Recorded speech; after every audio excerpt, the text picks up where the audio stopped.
I just got these Walker downriggers on eBay. I got a great deal on them, but they had some issues and some repairs that they needed. One of them is that in the end of the arm, there's a roller for the cable, and in both of them it is really worn badly to where it doesn't even roll because it's not round anymore. And looking around online, I don't see any parts, and nobody's called me back yet about parts. And over time, it's just going to continue to wear unevenly, and the cable just slides on this. And so I really need to get something that's going to be a roller.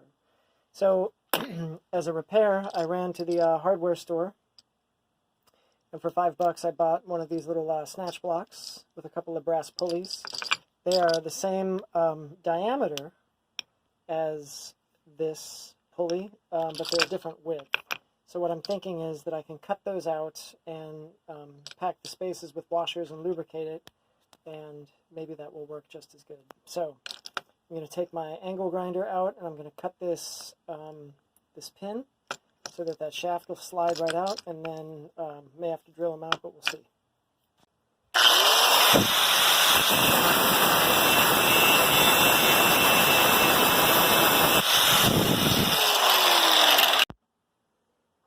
All right, I'm filling this one-handed, so I can't hold the punch and hammer at the same time, but I'm going to take this nail set, and I'm going to put it on the flush part of the pin, and hopefully I'm just going to pound that pin out.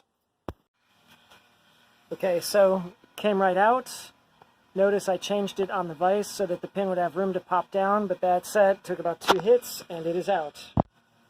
All right, so we have the brass wheels out. The next issue is that the brass inserts have a different hole diameter than the original, and it is smaller.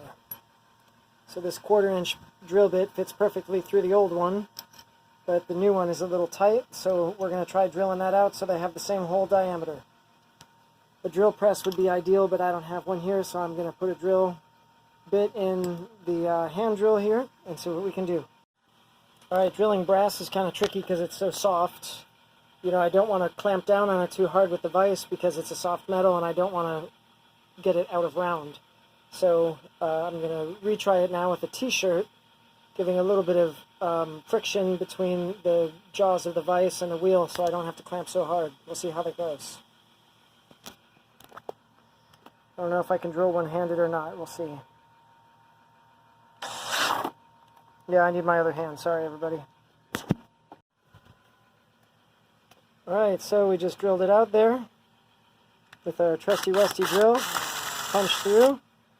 Now we'll clean it up and try it out. Alright, I'm just going to put a very light coat of marine grease on the bolt. And I already started to put a little bit in the middle of here. I also want to have a light coat of oil on this to keep it nice and lubed. I mean, that brass is a soft metal, and I can imagine over time not getting worn out, so a little lube will help there. Alright, so here's the final product. It's greased, it's oiled, and look at that brass roller. This rolls so nicely. Now, this will probably need to be oiled once in a while, but that's a nice fix. I'm very comfortable with that for freshwater. Brass and stainless with the longer screw. It's got a shoulder, so that brass bushing is riding on a nice smooth shoulder and not on the threads of the old screw. So I'm happy with it. I think it's going to work well for a long time. Alright, here's the final look at these. I've got them all back together. And when you can see the clutch is off, and when it's rolling, you can just see that that new roller just rolls very nicely. I've got a little marine grease on the inside and then some oil along the washers. And I'll show you the other one. It rolls a little bit differently. You'll notice that with it, the entire spindle spins.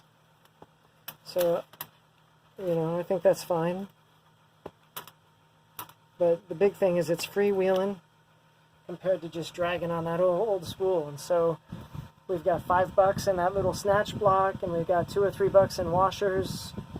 Actually, it's probably more than $2 or $3 because it was stainless steel. Here's the receipts. What do we got? Yeah, we got $3 or $4 in washers and bolts. So under 10 bucks for 2 of them to fix. I think we did pretty well there. Also, while we're here, I took a little Never Dull metal polish to these rod holders and got them kind of spiffed up. Also, I was getting some really bad fiberglass slivers on these rods, so I lightly sanded them and then I spray painted them and shot them with some clear coat. You know, it's not the greatest paint job, but it is going to make them look a little better. So next thing I need to do, this one has a counter that works. This counter is broken. I got the pieces here. It's too bad that it's 30 bucks just for that one little dial. If anybody knows a cheaper way to go for that, let me know. But I'm really pleased. I got these 2 on eBay, and I think I got the pair for just over 150. Maybe it was 170 with shipping. I think I did pretty well. Now, next I need to look into these guys and see if they're any good. I don't know much about them. Chances are they're old, these releases. Maybe you have some opinions you can put in the comments as well. Alright, thanks everybody for watching. Hope maybe this helped somebody else. Please consider liking and subscribing if you want to see more content like this. Thanks a lot. Bye.